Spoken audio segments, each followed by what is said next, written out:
of this that this event was arranged tonight. And I'm so glad that I can actually be here with you. And let me start off by bringing a different voice into this room, a voice which I know never heard here before, but which has been heard in Tenerife.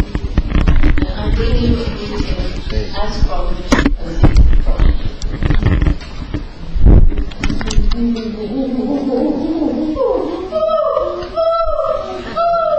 Hello.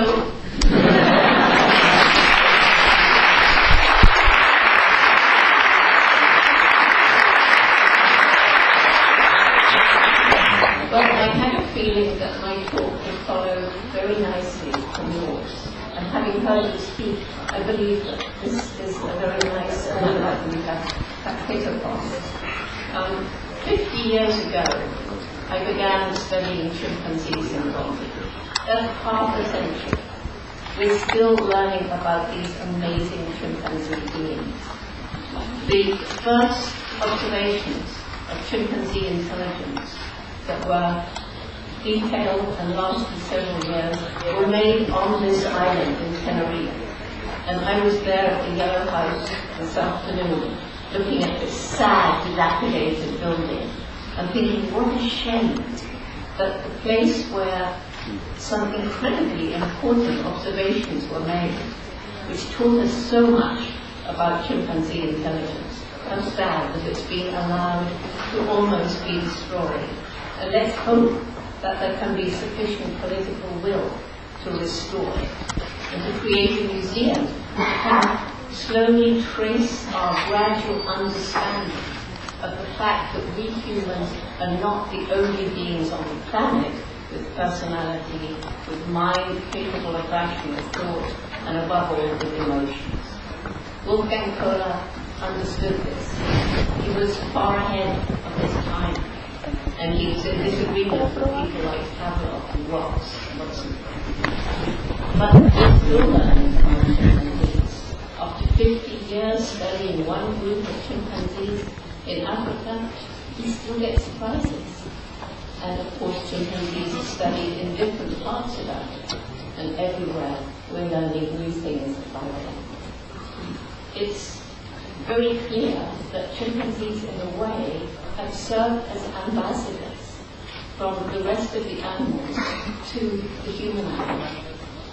And if you can imagine a chimpanzee reaching out towards you, across what we used to believe was a sharp line dividing us humans from the rest of the animal kingdom. And a chimpanzee reaches towards you and looks into your eyes and says, but what about me? Don't I matter too? Don't I have an individuality and emotions and feelings just like you? If you dare to reach out and take that line and look into those eyes and say yes, the chimpanzee will look over his shoulder and say, but what about all the other amazing animals with whom we share this planet or should share this planet? Don't they matter too? And the answer is that they do.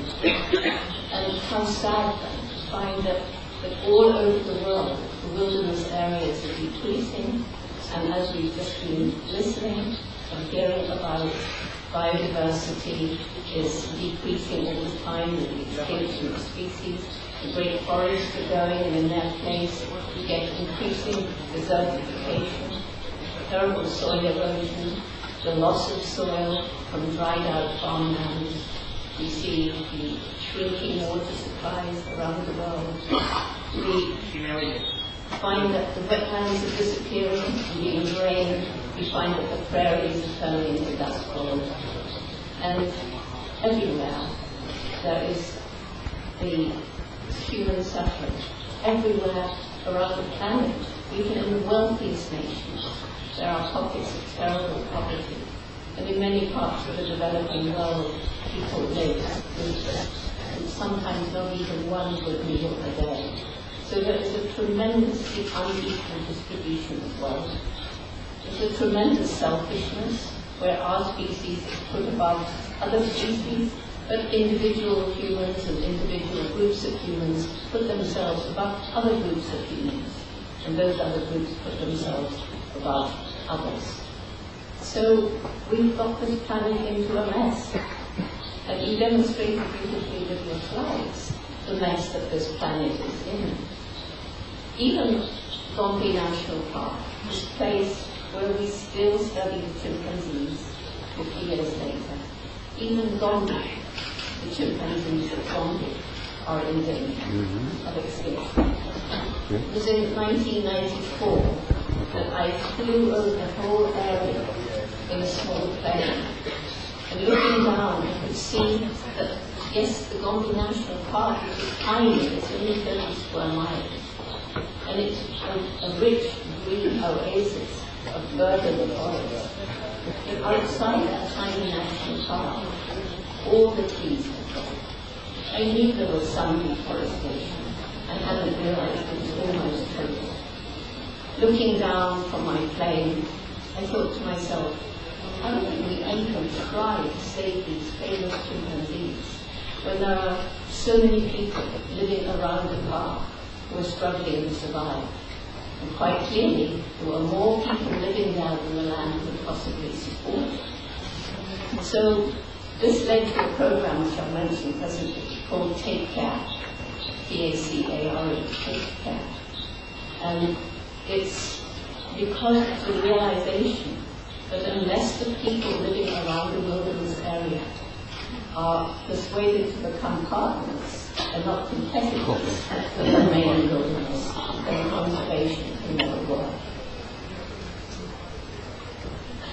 When we think about what we've done to the planet, when we think about our children and theirs, sometimes we ask ourselves, is there hope? Is there any point? What can we do? It does look pretty grim, again, the talk that we just heard, the figures that we put up on the screen, the rate of extinction, the rate of destruction of the planet, is making some people feel hopeless and helpless. And the reason I left the forest of Gombe, where I love to be best in the world, was because I knew that to try to save what I loved, I had to leave. I couldn't try to save Gombe and the chimpanzees by staying in those beautiful forests. I had to go out and talk about the problem. And the more I went around talking about the plight of chimpanzees, the disappearing forests, numbers of chimps reduced from maybe something like 2 million chimpanzees 100 years ago to maximum 300,000 today, probably less.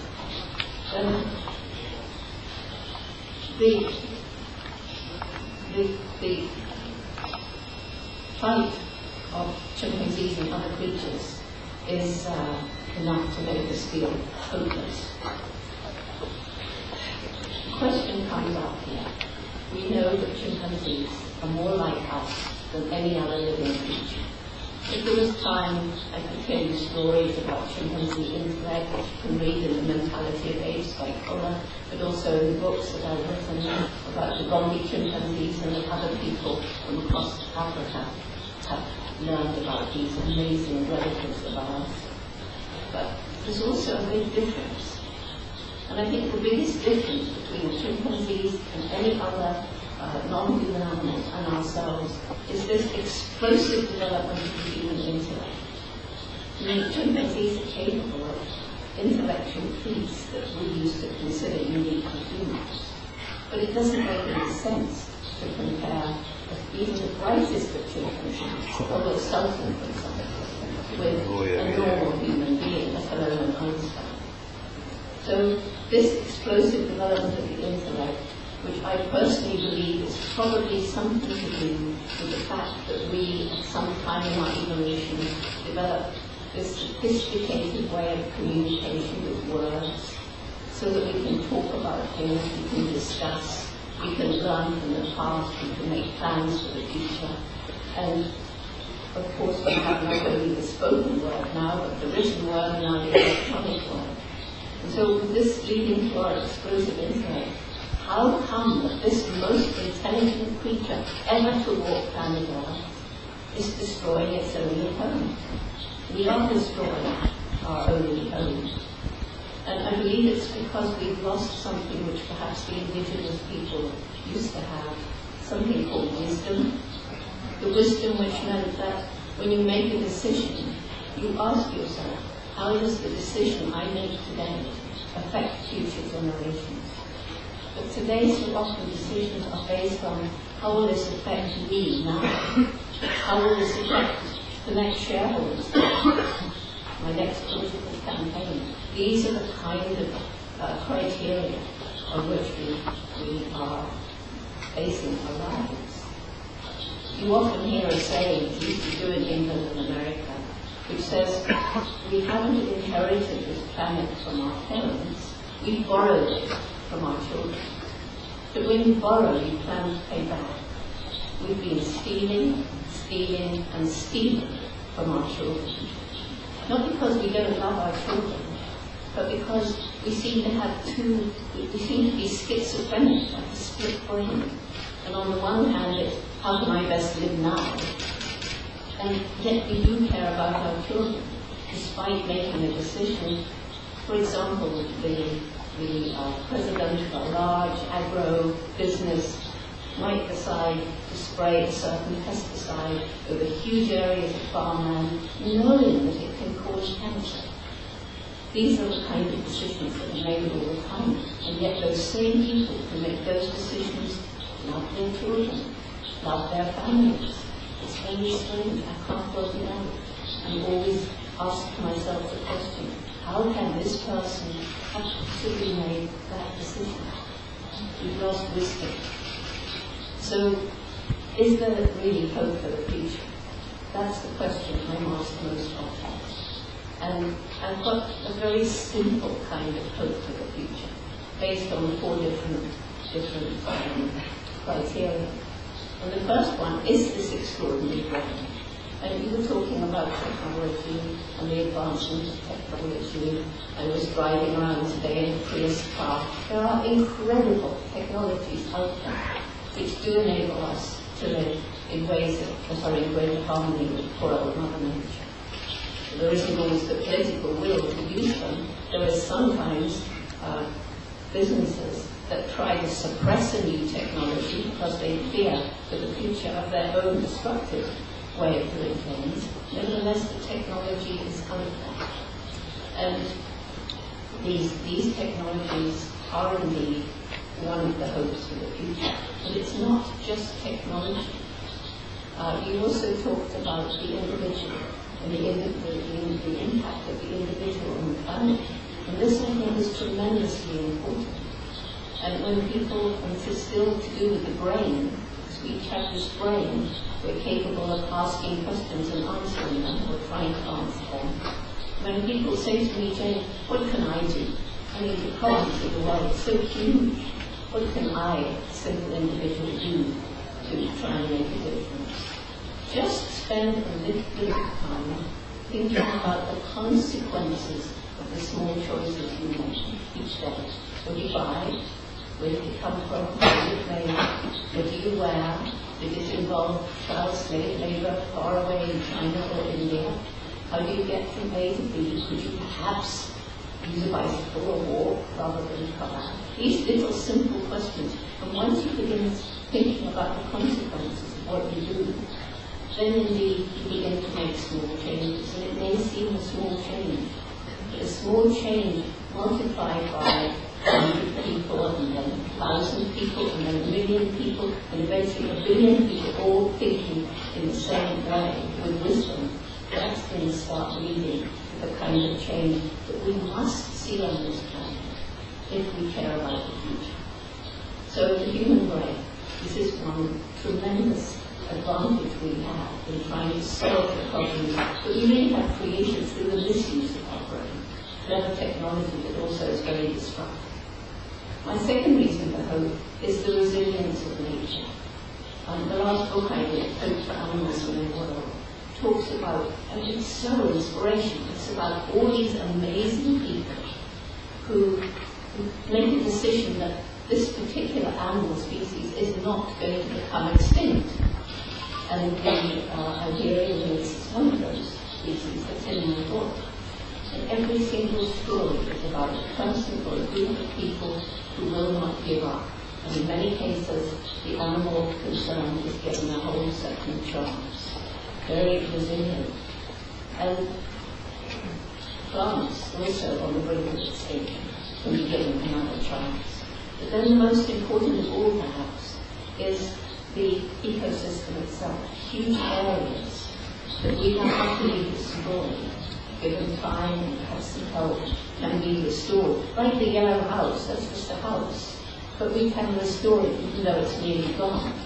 But when we come to thinking of a huge area that has been completely despoiled by, for example, strip mining for coal, or some kind of extractive mining industry, those places can be, with time and money, restored to become not what they were before, but places where nature can thrive and animal species can once again live.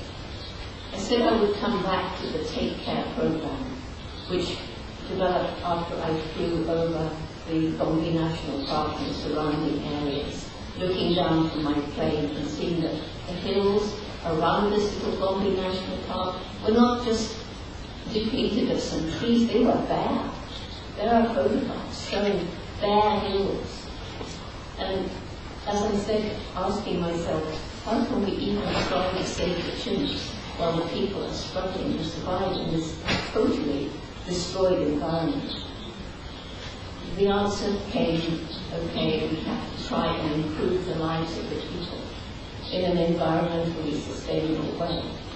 And again, it's not time to talk about the whole of this Take Care program, but it involves everything from farming methods, ways of restoring fertility, overuse land, without the use of chemical fertilizers and pesticides, education, water projects, sanitation, health, improved health, microcredit for groups of women that's enabling them to take out a tiny loan for a project which must be environmentally sustainable, and then they can take out another loan once they've paid it back. But also addressing the very problem that led to this terrible situation in the first place, which is the increased population growth.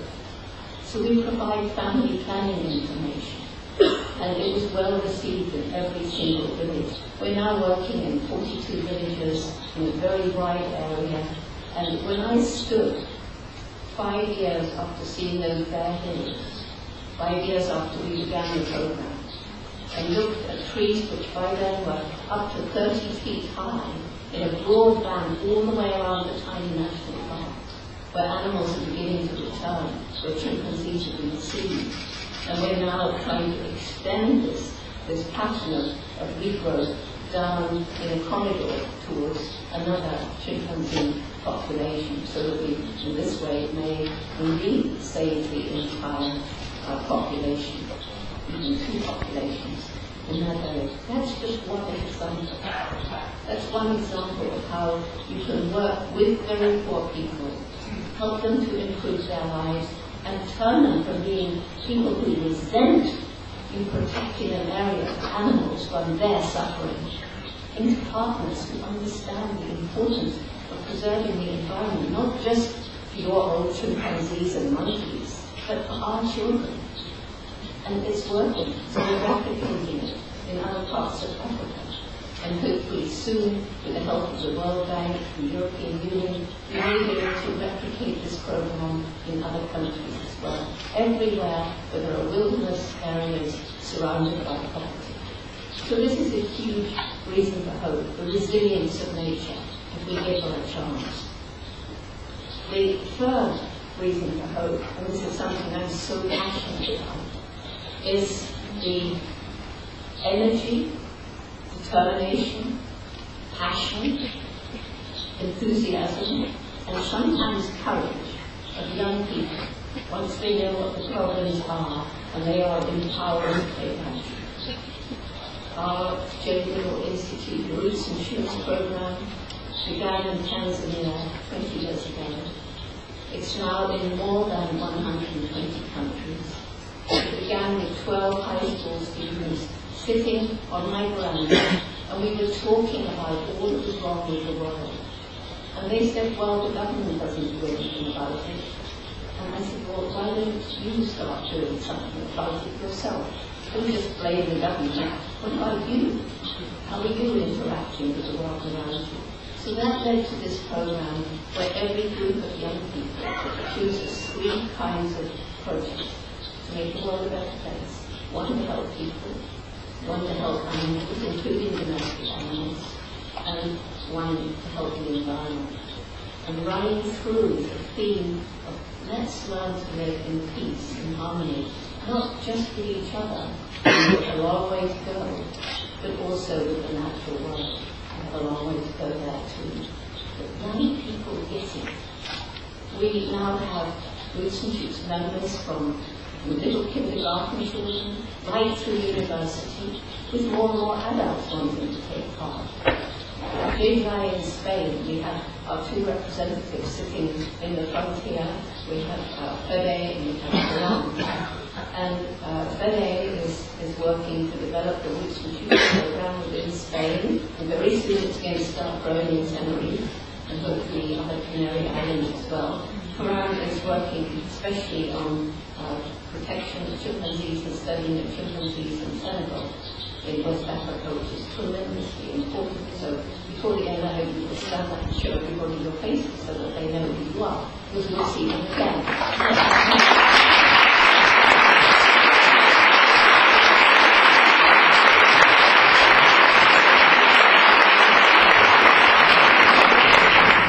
There are 27 doing Goodall institutes now in 27 countries, I think maybe 28 now. There are Roots and Shoots in countries where there isn't a Jane Goodall Institute. But it's growing around the world. Now why do I care so passionately? Because young people get it. Young people are enthusiastic. Young people are influencing their parents. They're influencing their grandparents. Some of the original high school students who helped start Roots and Shoots 20 years ago, they're out in the big grown-up world now. And when I talked to some of them the other day and asked them, what did Roots and Shoots mean to you? They all said, the Roots and Shoots philosophy, respect for all life, is with us still. It changed the way we are. It changed the way we think. It changed the way that we interact with people, animals, and the environment. One young man said, what I love about Roots and Shoots, I know anywhere I go in the world, even if I know nobody, if there's a group of Roots and Shoots, I know I find a family. That's how it's working. We grow a family around the world. What we need is a critical mass of young people who grow up to be the next parents, teachers, scientists, politicians, who share a philosophy, understanding that, yes, we do need money to live, of course we do, but we should not live for money. We should respect other life forms. We should make space to share with other life forms. And we should understand that unless we do, we damage our own future. Because of the interrelatedness of all these different species. And when one goes, that may set up a domino effect, and more species may then disappear as a result. So my reason for hope, the energy and commitment of young people, perhaps kind of a powerful reason for hope. But then finally, there's the indomitable human spirit. There are people in all walks of life, in all countries, who tackle seemingly impossible problems. And people laugh at them and say, well, you can't make a difference. You can't tackle this problem, it's too big. But they don't give up. Like those people who are working to save endangered species. They don't give up. And even if they don't succeed, they try again, and they inspire others around them to have the same spirit of, we're not going to give up. We do want a better future for our grandchildren and great-grandchildren. And unless we take action now, that isn't going to happen. So the most important message, whether it's for Roots and Shoots or any of us, is that every single day that we live, we make an impact on this planet. And we have a choice as to what kind of impact we're going to make. So climate change is indeed on everybody's lips today. And one of the ways in which climate change ties very well into everything that I've been trying to do is that the big report on climate change that was made about 5-6 years ago, called the Foro report, the finding of that was the most efficient and the cheapest way that we can slow down global warming is to protect and restore the forests. So this ties really well in. And there are many programs now. There's a program called REDD, R-E-D-D, which is reduction in the reduction in forest degradation and destruction.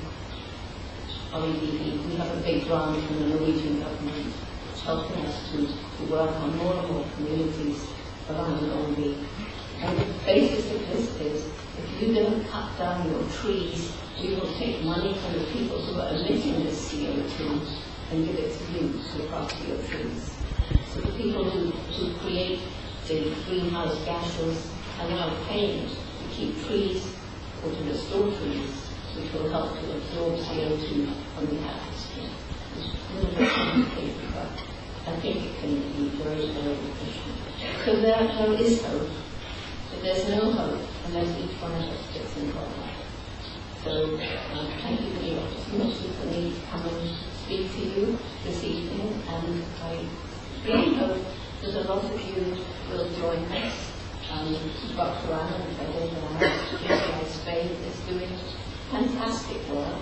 Recently it's spraying chimpanzees and forests and other people are being helped in Africa, and other JTIs around the world doing the same. So you can see why I have hope. Because everywhere I go, I meet this wonderful JTI team, enthusiastic people, and I also meet young people who look at me with shining eyes, wanting to tell Dr. Jane what we're doing to make the world a better place.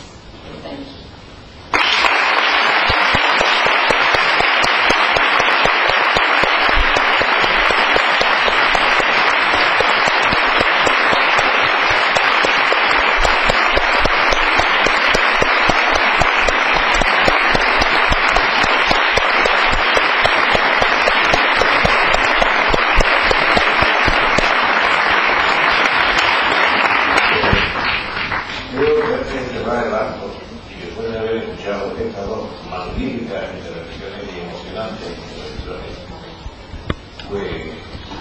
¿Puede alguna persona hacer alguna pregunta a la conocida de una o dos preguntas nada más?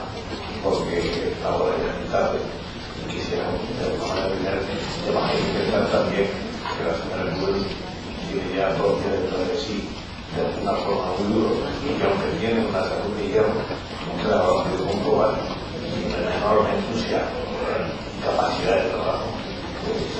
Ya, si alguien quiere hacer una pregunta, igual, una pregunta. ¿Qué? ¿Sí? Una preguntilla muy clara. Me gustaría saber que los primates, cuál es el comportamiento familiar y si el chimpancé macho es polígamo en su realidad o monógamo.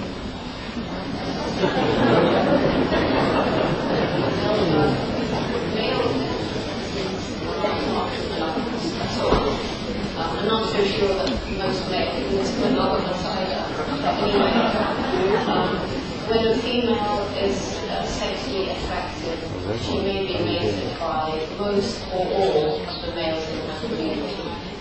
And only recently have we been absolutely sure which male fathers which child, because we can now collect a little fecal sample and have the DNA profile, and so eventually we know which male fathers which child. But the bonds between the mother and her offspring and the maternal brothers and sisters last throughout life, and chimpanzees can live to be more than 60 years old. So these bonds of family is very, very important. But daddy really is not part of this very close family bonding. No, bueno, hablamos de observado que al lado de la señora Goodall hay una mascota. y entiendo perfectamente ahí que hay que criticar su película, porque fue un regalo que me fue hecho por una persona, amigo de ella, que es invidente, y que además de ser invidente es flexibilizador, como se puede ver en una película, que fue una de esas capacidades de superación que tiene el ser humano. Ella le hizo unas observaciones diciéndole que la situación no se cerraba, que era un plátano y que el calor tampoco era el mismo. Monkey with a tail. Pero bueno, no se lo aceptó y ven ustedes que lo lleva a todos lados. Creo que esta mascota que tiene la doctora Goodall debe ser la mascota más acariciada del planeta. Tiene el récord Guinness de mayores caricias del planeta, porque hasta poco coge ganas de la mayor que también lo acaricia. Aquí lo tienen ustedes, que es una cosa de mis últimas reflexiones son las siguientes. Después de haber oído las buenas intervenciones, la de la señora Rubio es enternecedora y llena de esperanza, y además lanzando un mensaje importante con lo que yo suelo hacer, que es pensar en la juventud, creer en la juventud. Sabemos que nuestro mejor capital aquí en esta isla, en nuestra comunidad autónoma, son los jóvenes. Mucho más importante que el clima, mucho más importante que el paisaje, son los jóvenes, nuestro mayor capital que tenemos. Hacia ellos ha sido lanzado este mensaje que hemos escuchado aquí de una manera tan extraordinaria del llamado. Por otro lado, Miguel nos ha dado una lección magistral.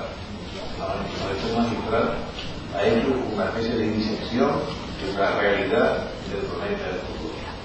Yo estoy totalmente de acuerdo con él en ese sentido, pero también tengo esperanza.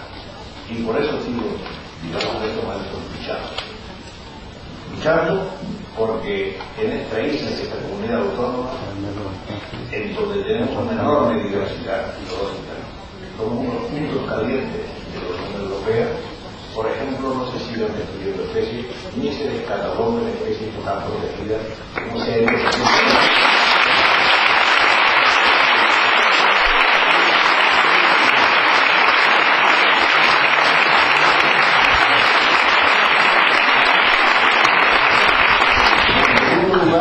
que se cuide el medio marino y que no se hagan trampas para poder descatalogar especies, para poder destruir uno de los mejores recursos marinos que tenemos en el archipiélago, para construir una obra que no sabemos si realmente va a tener los fines que muchos piensan que tiene.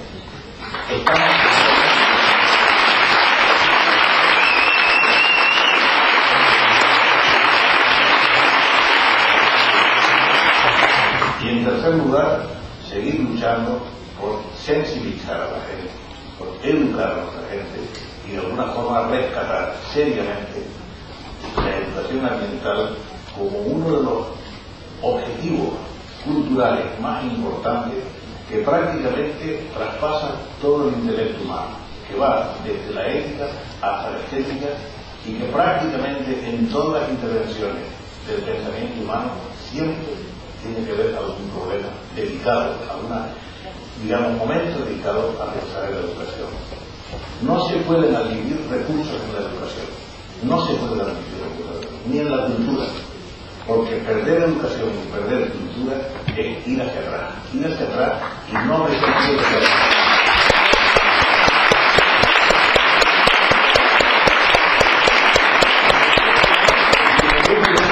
hacer una reflexión, señores amigos todos los que están aquí.